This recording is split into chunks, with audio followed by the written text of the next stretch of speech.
say you're crazy, or, stuff like that. So I learned very early on there are certain things that you do not discuss. And but I was told that by writing this, what I have experienced, that there may be other people, and I'm pretty sure there are, who have had similar experiences, and maybe this will help them know that they're not crazy either, because I'm not crazy. I'm a wackadoodle, but I'm not crazy. Okay, so chapter 20, I'm going to start here. I've been giving some teachings about various things that I have learned about, and this is an experience that I had several years ago. This is about a Yuwipi healing ceremony, and it's something you probably are not familiar with. It's a tradition in the Lakota Nation. A Yuwipi medicine person is one who has the ability to call in the spirits, and this particular term, Yuwipi, means a process where the medicine person is tied with his hands behind his back. He's tied, and then there's a rope tied all around his body after they put a quilt on, so they tie a quilt over his head and his whole body, so that he's very secure and he can't get free. And then they lie him down, face down, in an altar. So there's four corners with certain prayer flags and robes, and 450 prayer ties, all tied with tobacco offerings on one string, and that goes all the way around the four corners, and the medicine person fits in that. So it's a very small space. And there are other offerings, so on, that are specific to that medicine person that will assist him with the spirits and the ancestors that he calls in. So it's a very powerful ceremony, and I was attending one in the Southwest in an underground kiva, and it was a specific ceremony that was called for 3 elders, CeeLo Black Crow, David Swallow, and Wallace Black Elk, and I was there. So it's chapter 20. It's called Star Woman Opened the Doorway. So Star Woman opened the doorway, and the spirits came like falling stars into the night. As I sat in the cave-like darkness during an all-night Yuwipi healing ceremony, the singing and praying went deep into the night until dawn. I found myself straining to keep focused and alert to the activity of the spirits that had appeared in answer to the prayers and the sacrifice of the medicine man. The singing grew stronger, and as did the drumming, which seemed to activate the spirits, who by now had picked up the ceremonial rattles, which were flashing like lightning around the room, giving the only clue to their whereabouts, because it was pitch black. About 40 people had gathered to pray, and each of us was sitting side by side in a circle inside the underground kiva.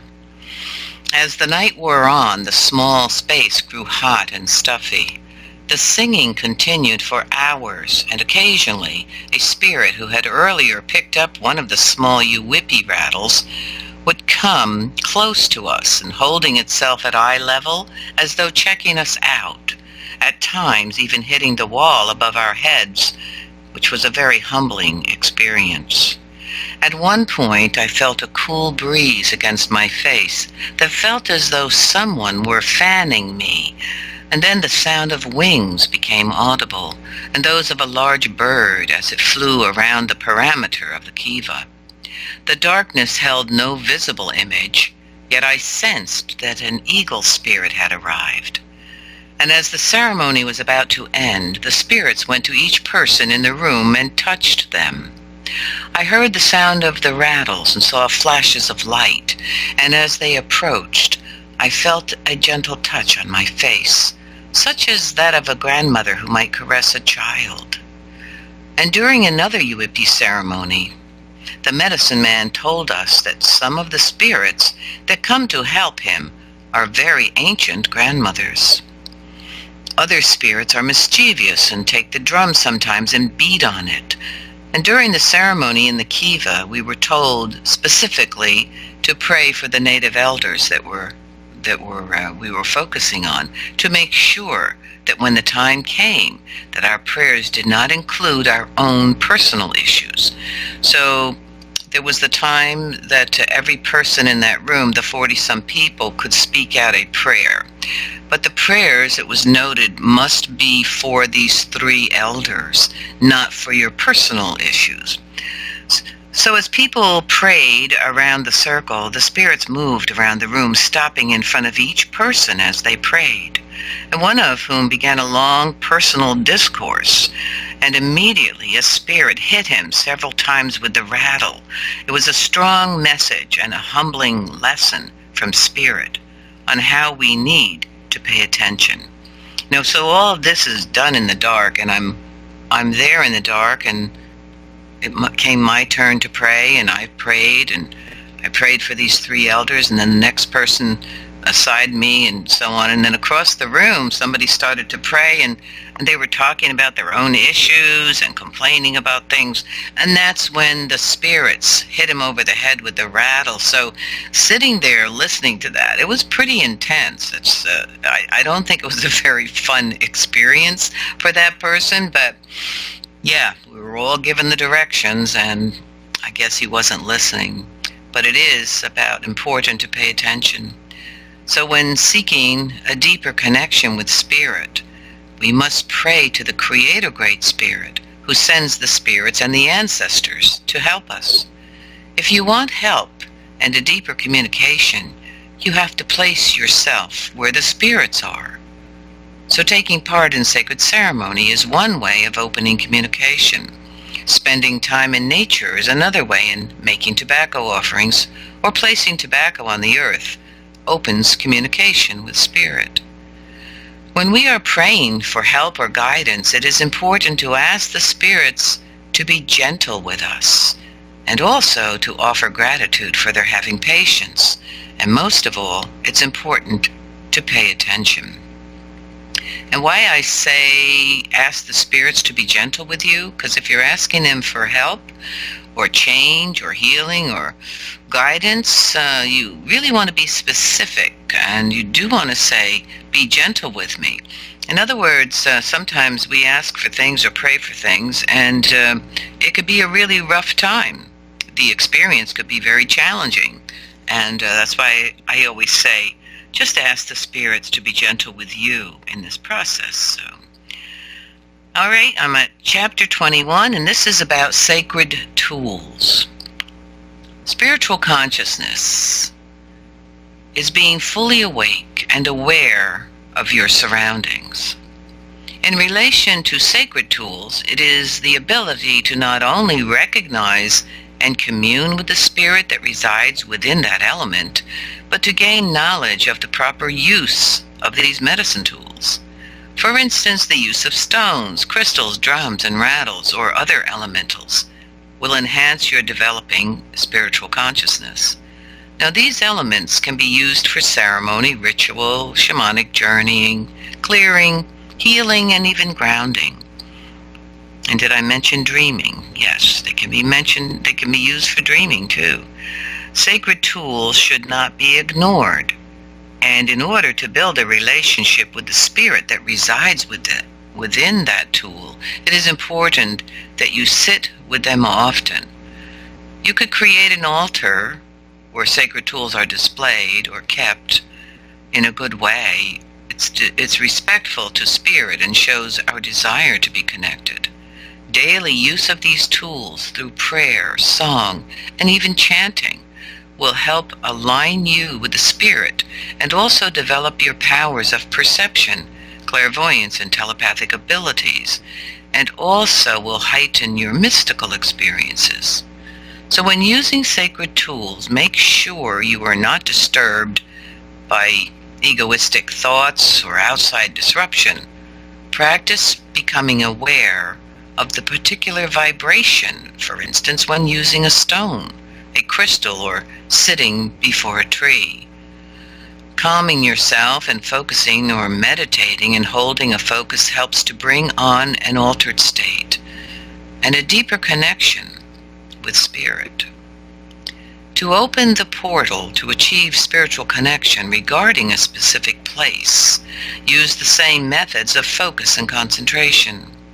Now be clear and precise regarding your intention and reasons for calling upon spirit.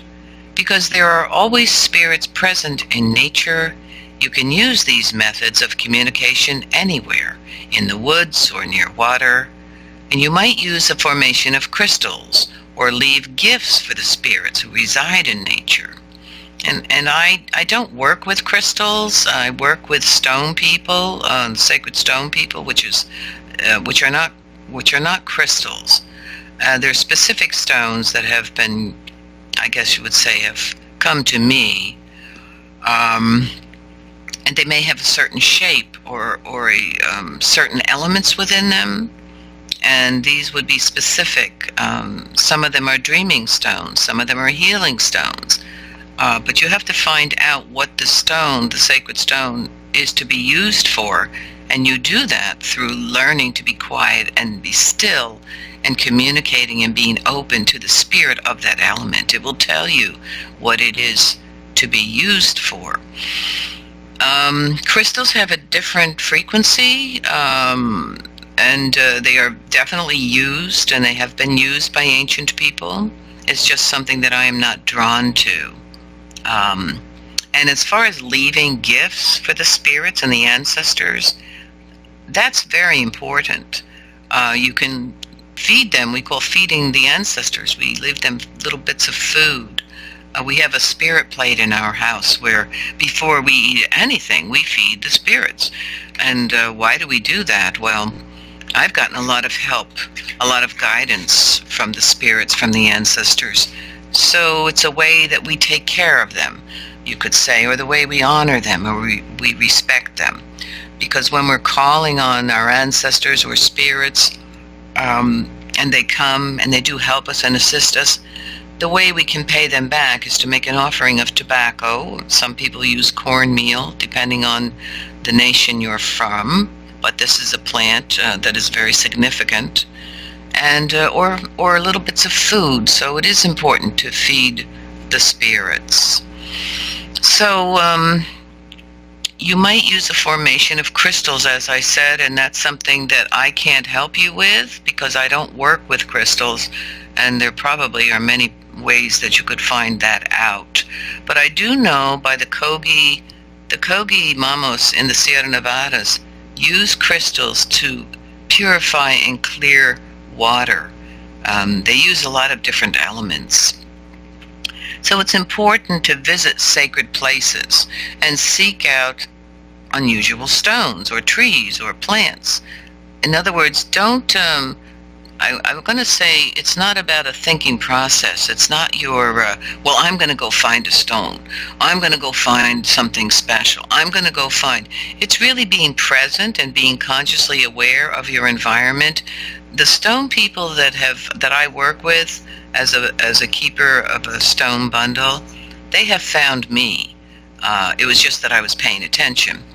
And, a lot of people pick up things and gather things like shells and stones and various other things, but they don't know what to do with them. And sometimes they'll take stones home. A lot of people collect stones, but they don't know what to do with them. They think, oh, I found this really beautiful stone. But no, actually the spirit of the stone got your attention and actually is probably looking for you to be able to use it in some manner. So I'm just saying. I had a woman call me years ago who knew that I worked with the stone people, as we call them, or the Inyan-Wakan, the sacred stone people. And she was having a hard time in her life, and I told her, well, I asked her, I said, well, what do you do with the stones? Because she told me, she said, oh, I collect stones, because then I hear you work with the stones. I said, well, what do you do with the stones?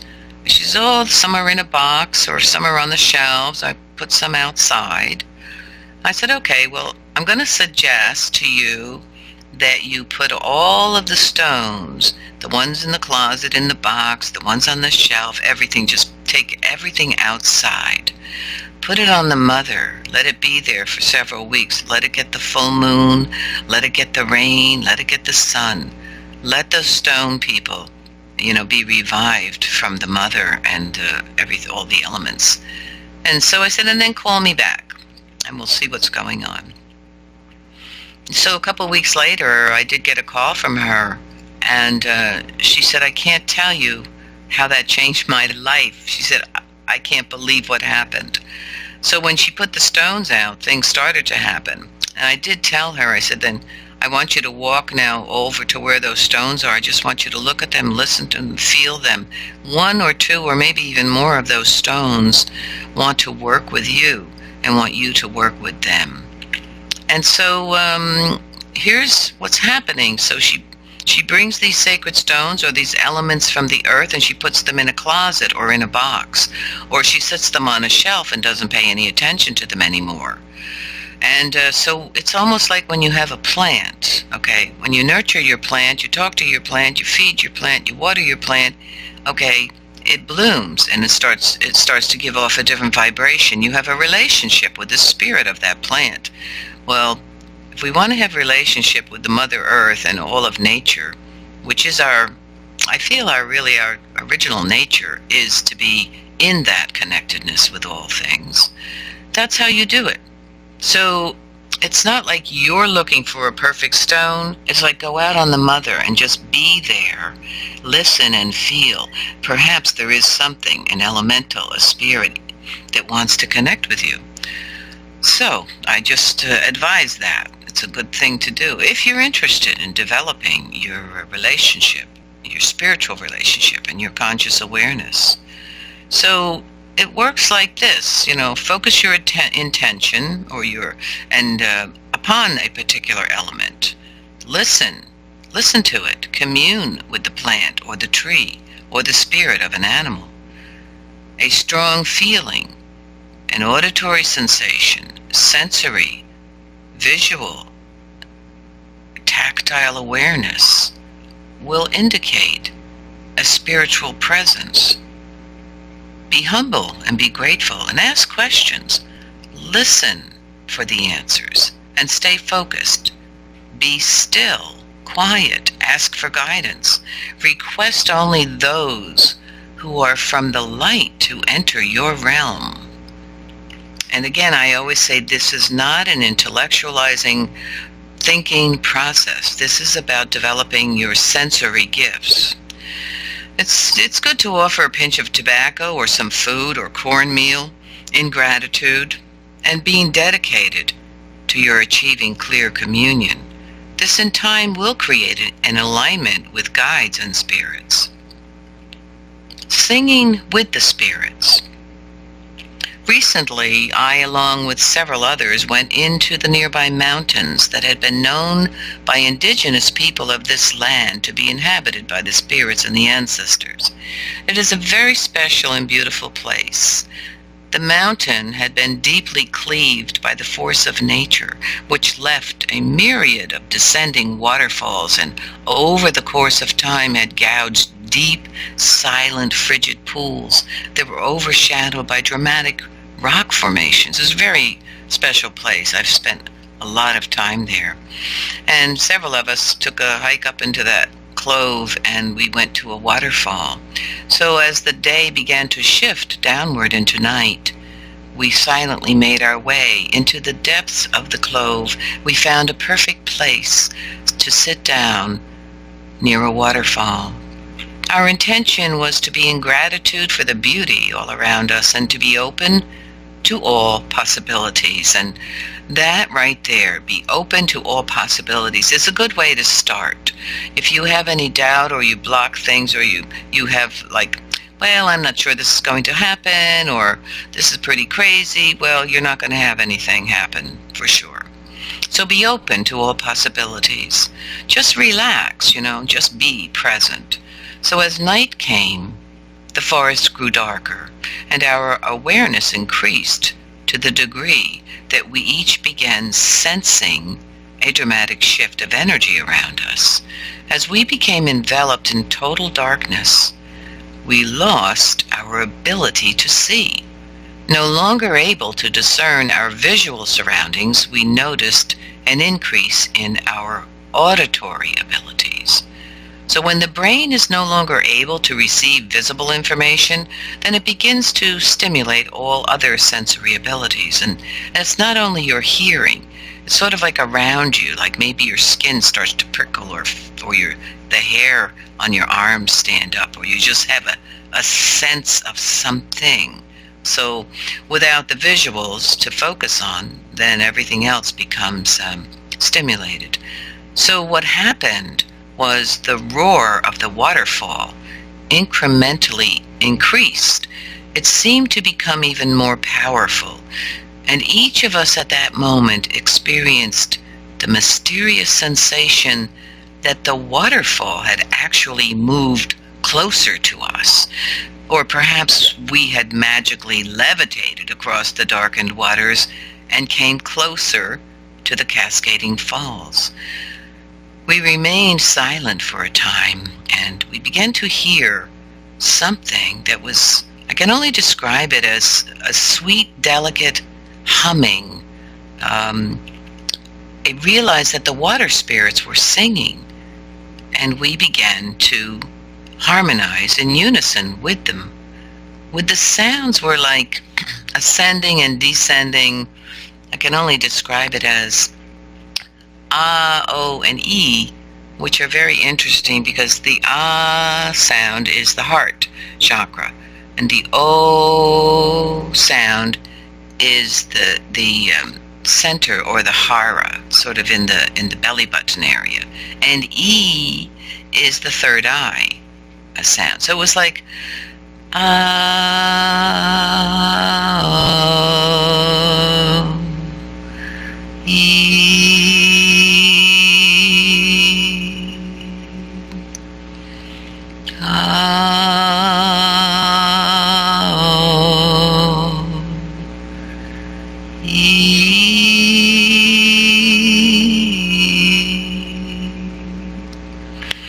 So we started doing that because that's what we were hearing.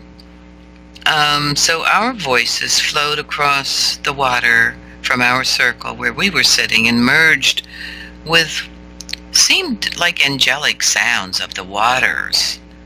And it was profound and really joyful to experience this presence. And I'm going to say of the sacred feminine within the water, because all of water is the mother.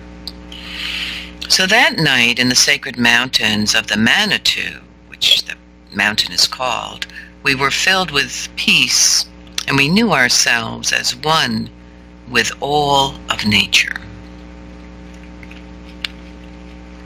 So merging with the soul self. So I'm going to read about this, and I have new information actually that's just come through, so I'm going to see if it's going to fit in here today. And yeah, we'll see where this goes. Merging with the soul. The soul embodied within you has journeyed to earth many lifetimes and seeks to align the human spirit with the divine source, or the highest frequency.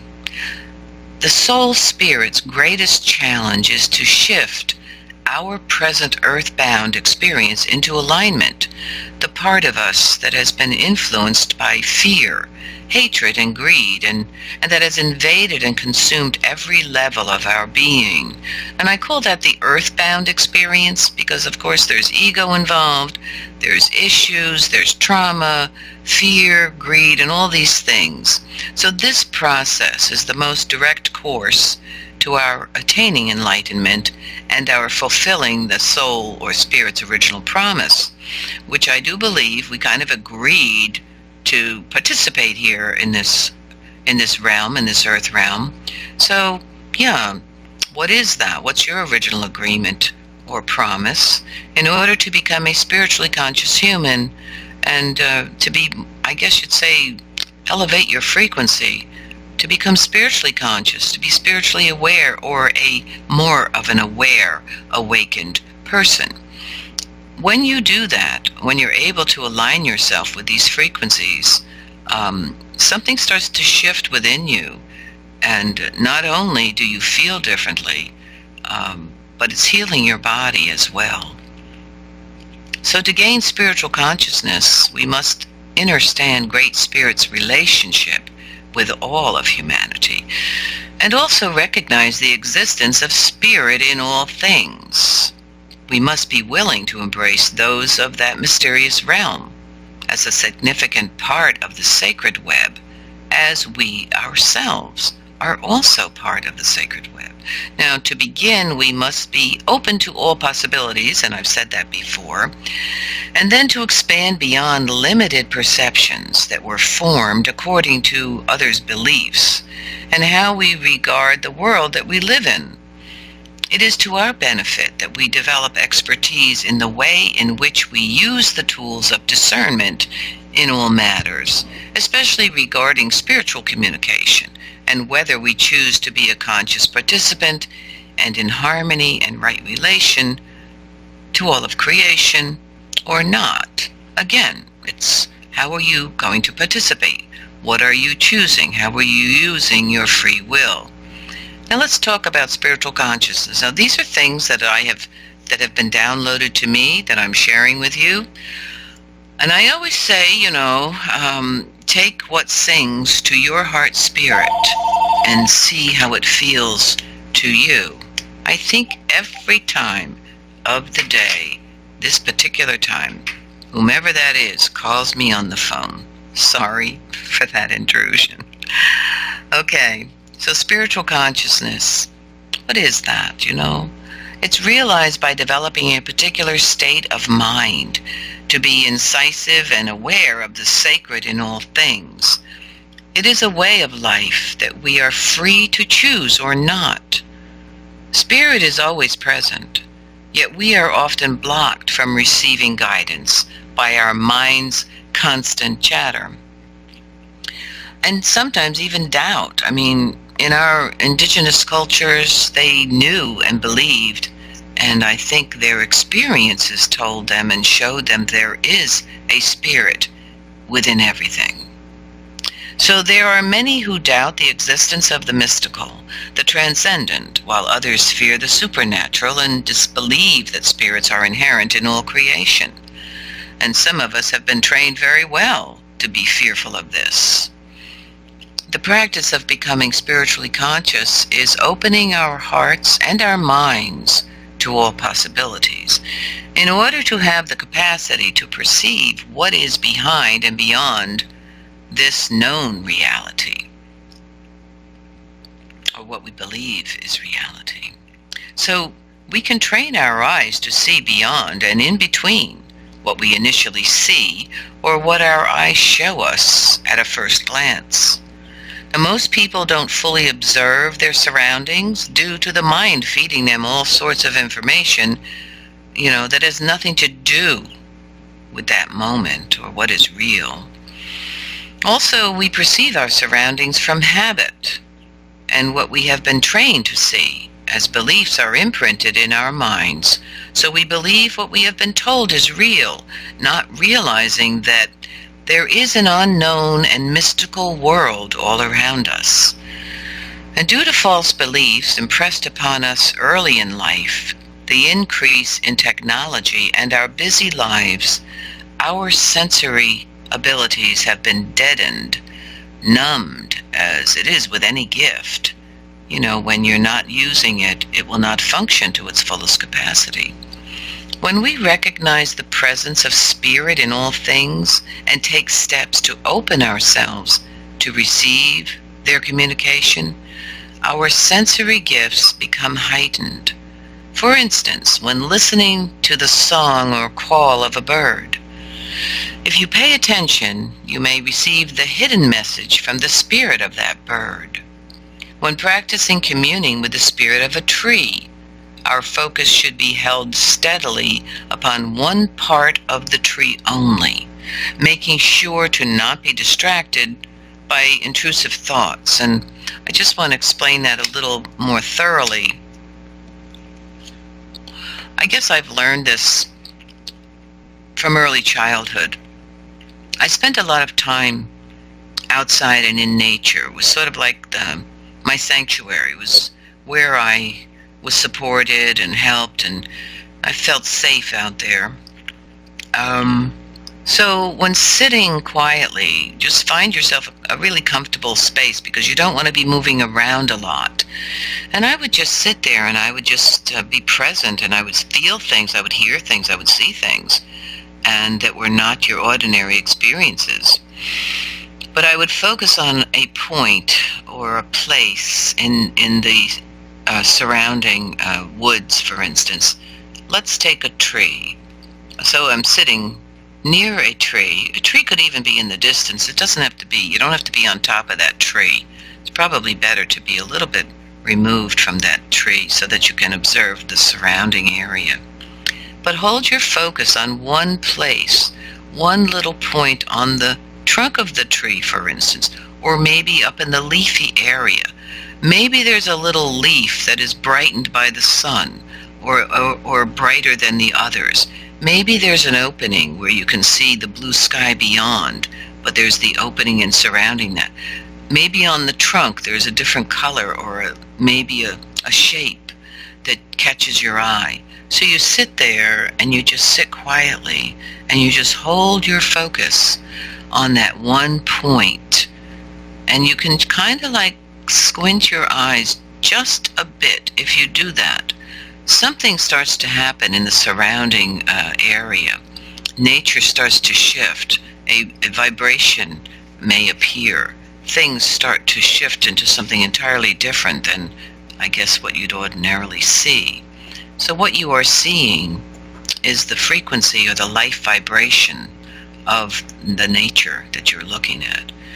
And I've had experiences where spirits would come. The tree spirit came through one day. A giant green leafed person came, appeared out of the forest while I was doing that. So, but you have to practice this. If you want to do this, if you want to explore this experiences or these realms, or develop your own gifts, the ability to see beyond, to see, I guess I'd say, the reality and the real truth of what is all around us and what is really here.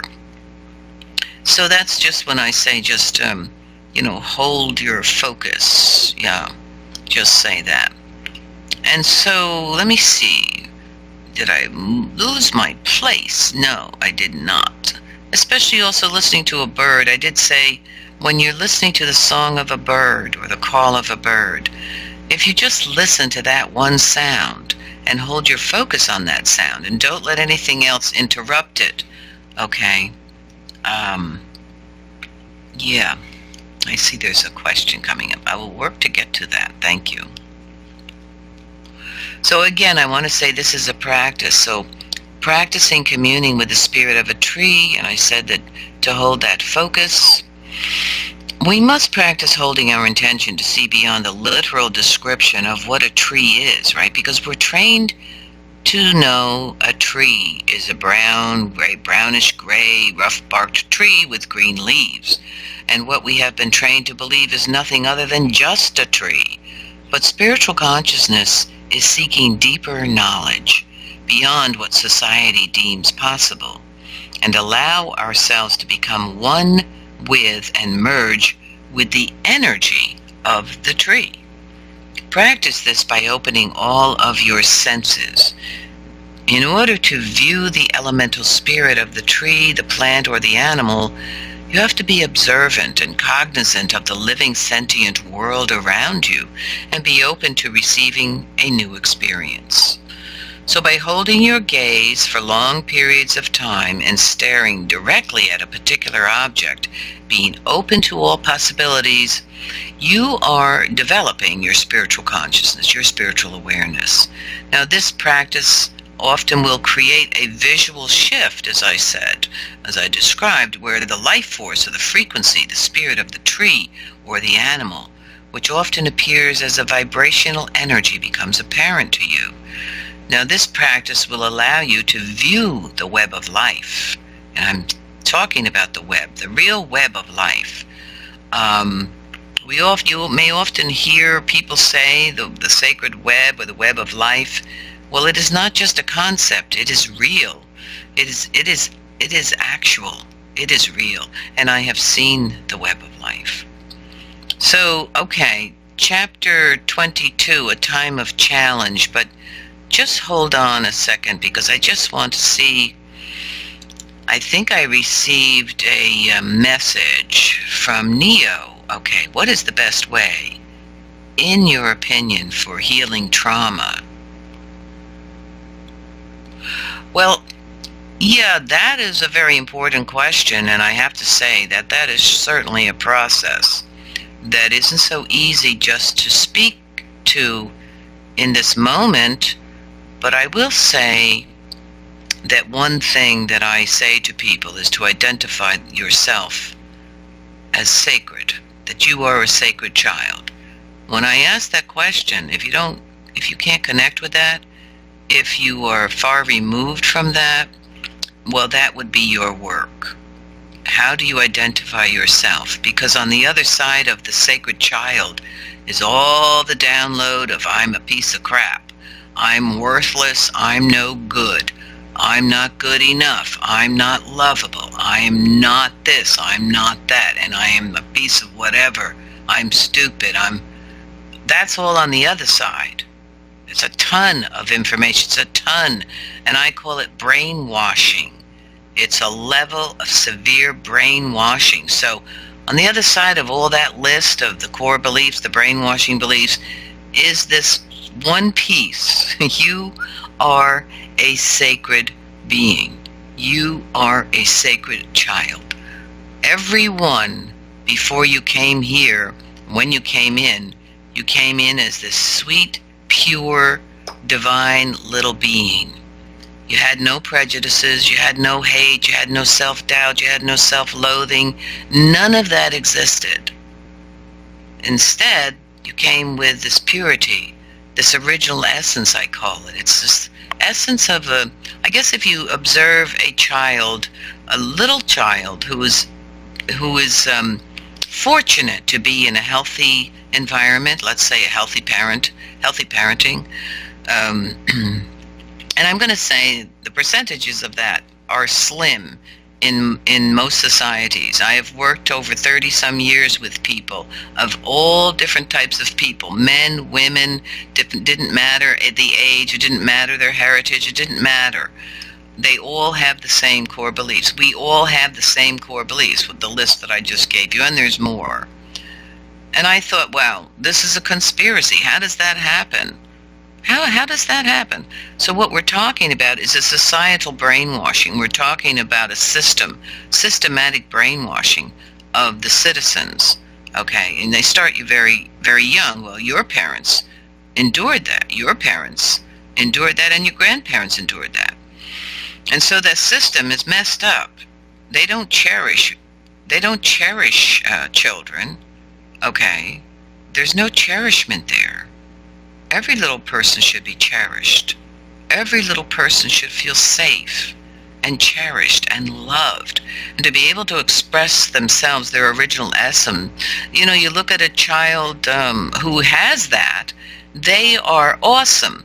They're like free, they're fearless, they're in awe of everything, they're creative without shame, they can express themselves, they love unconditionally, they have no fear to express themselves. Okay, that's your original essence, that you were originally unconditionally loved. That's why what created you. So whatever you want to say, I don't care whether you call it God, I don't care whether you call it a frequency, whether you call it something omniscient, I don't care what the name is, what you give it. To me, something envisioned and dreamed creation with unconditional love and joy. I mean, just look around. Just look around. The amazing miracle of creation. Whomever did that, whoever thought of that, the dream visionary, I don't care what you call it, did that with unconditional love and joy. And so now the human condition is different. Okay, we call it the earth-bound experience. which is, here we are. We're in this. I call it the big school, too. Okay, so to heal trauma is a process. It's not just a couple of words here that I could offer. But I do say there are two very different aspects of ourselves. Well, we have actually 7 aspects of ourselves. But the main aspect of ourself, the original essence, is that sacred child. Where did that little child go? Where did that sacred child, the one that holds the joy and the awesomeness and the fearlessness and the unconditional loving ability, where did that little child go? Well, it's still present somewhere, stuck in a very dark place inside of you. And what's taken its place? Okay, what's taken its place through brainwashing is a wounded inner child who's stuck in a world of darkness and fear and doubt and all these wrong beliefs about his self or herself. And that little wounded child, inner child, affects you as the adult as you move through life, through the brainwashing.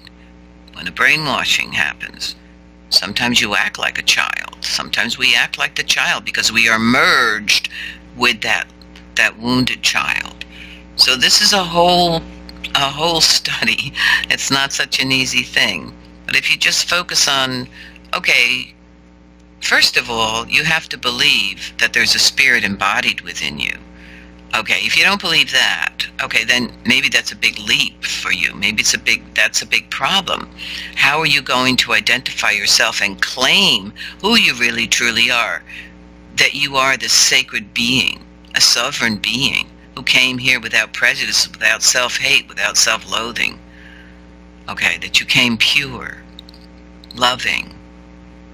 Okay, so I can just say that right now. Suppose this is I have a book on this.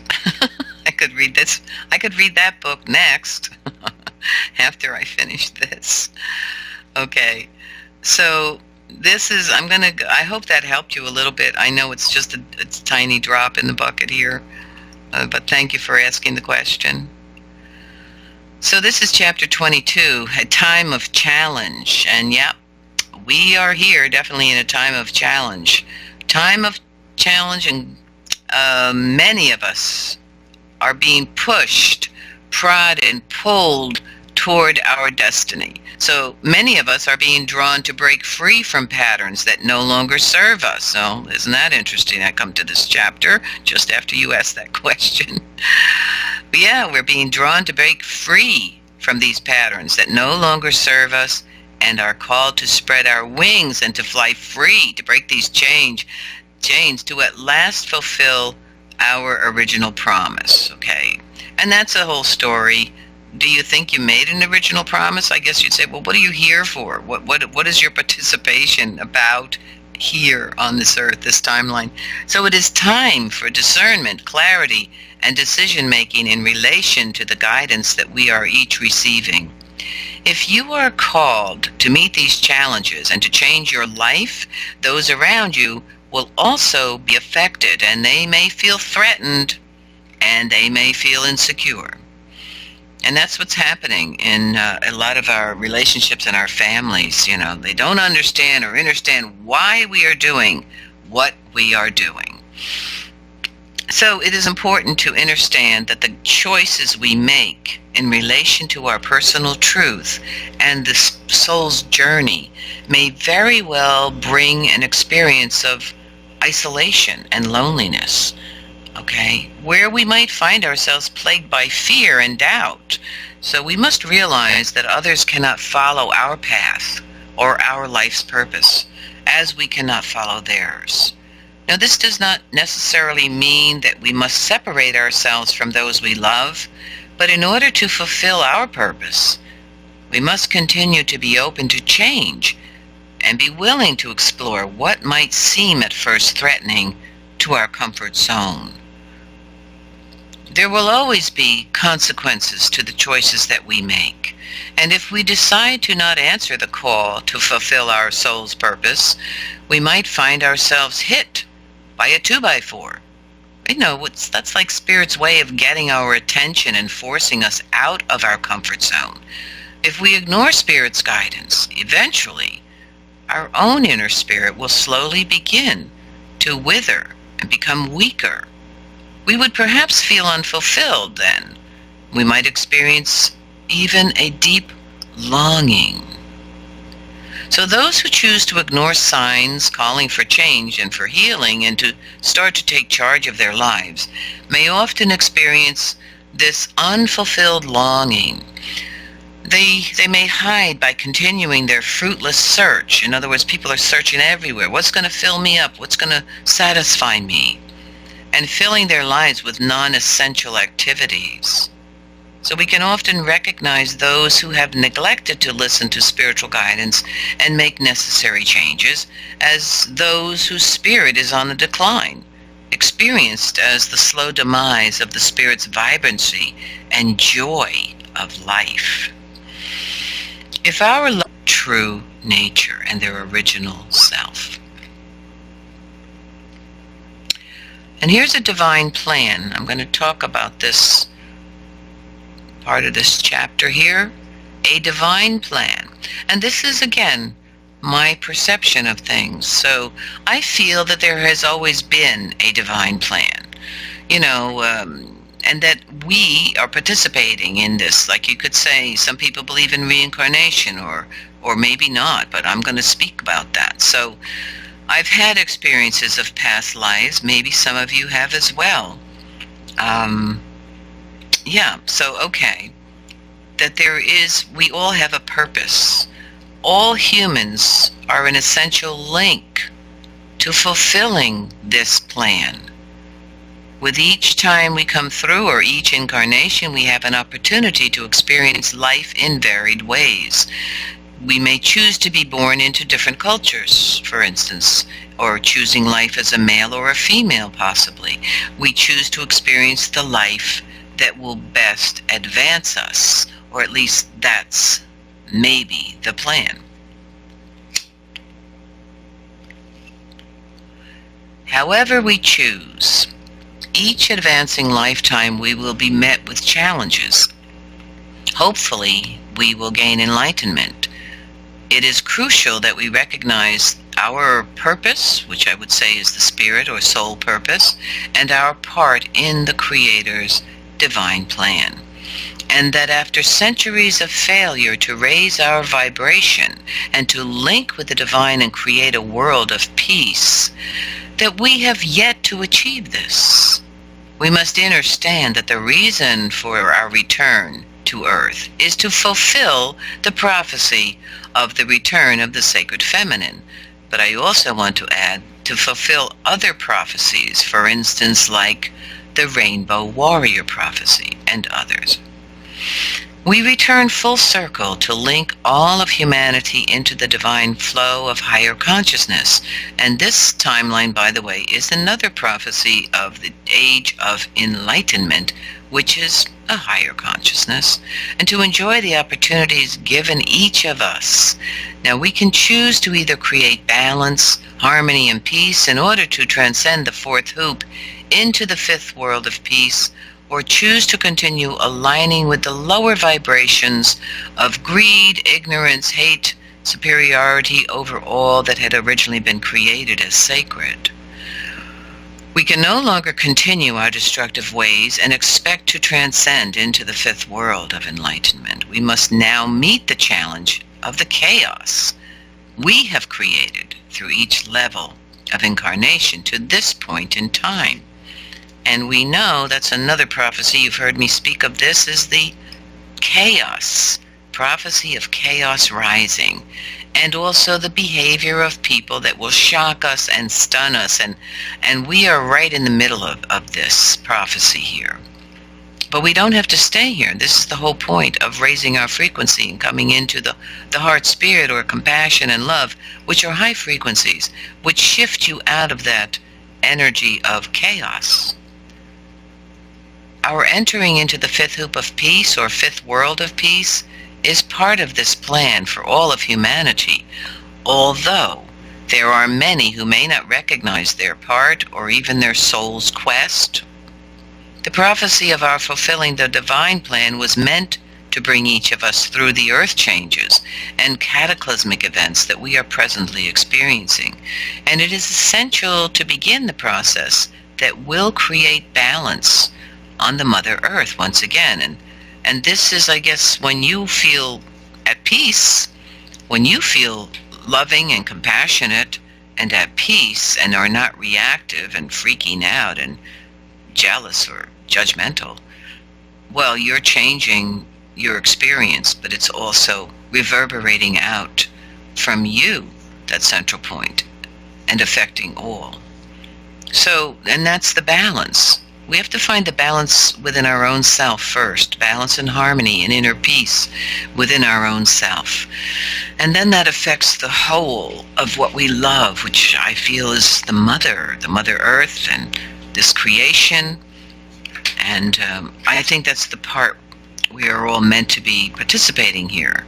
That's my perspective and the guidance that I have received.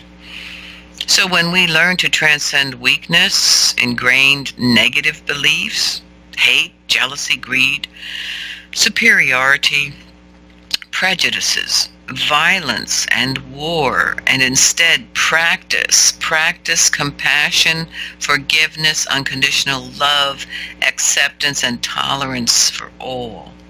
Okay, why I wrote practice, because we have to practice this, because I think we've been in another frequency here, and that's that frequency of chaos and hatred and superiority and greed and fear. So we have to practice compassion, forgiveness, unconditional love, acceptance, and tolerance. And then we will have fulfilled our original promise and that divine plan. So then we shift into a different frequency.